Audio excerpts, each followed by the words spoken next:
Welcome back to my channel. Ngasigi topic asidi Zoom app hariba app asidagi akoina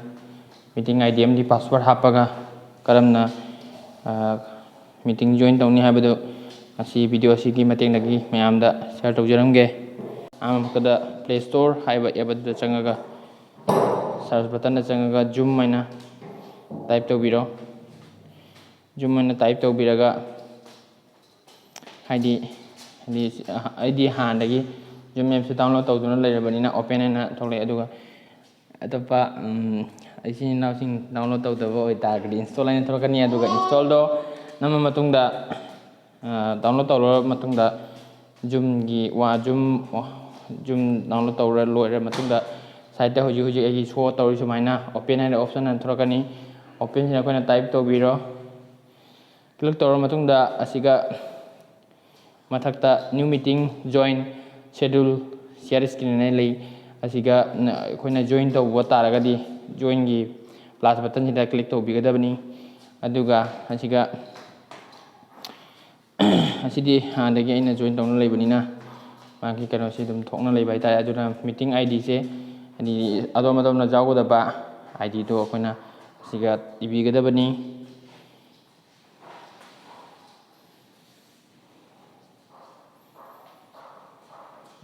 adula matungda ahambagi oina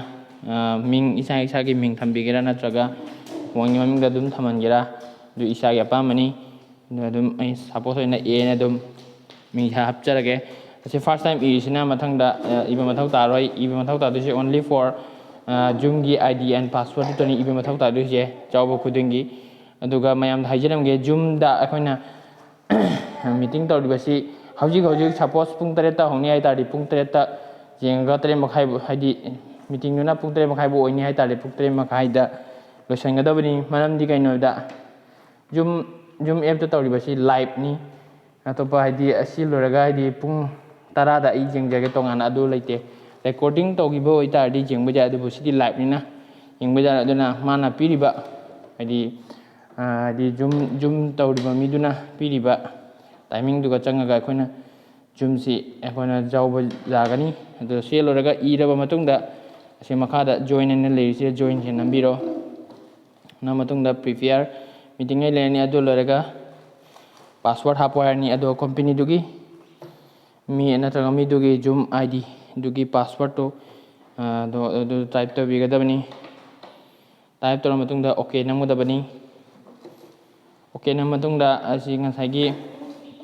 asiga irani always show video review dialog when joining a video meeting asiga nawamagi op thambigi hai tardi sigi je button namaga join to gadabani join to matungda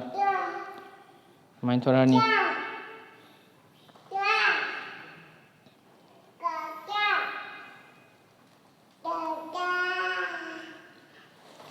loading oini asina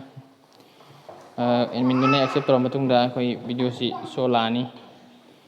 meeting sida koi yaukre egi video on lay adu off thambiro off thangede start video haiba mafam sida koina click tawbiraga magi ngasagi video du off tawba yagani otro kana ko mana ngasagi free screen haidi screen namaga video on tawning bataragadi start video aina leibasi akoina click tawbum tawtani aduga video do on oirakani aduga off tawning tardi asiga off se legani aduga main part oina hoji aina hariba natraga company gi host na akoina moina speak wangang pa batamda akoina taba ahamada ta phangoi maramdi kaino da siga start video gi left side ta hek manak thangna bada join audio aina leiba hamse asiga green color kai microphone ki headphone की type Jenga लेबिसिदा अखना touch तव मथौ तानी touch तव मतुंगदा wifi और cellular data हाइबा सुमाइना notification अम थोरकनी अदो notification दु अखना click तव मतुंगदा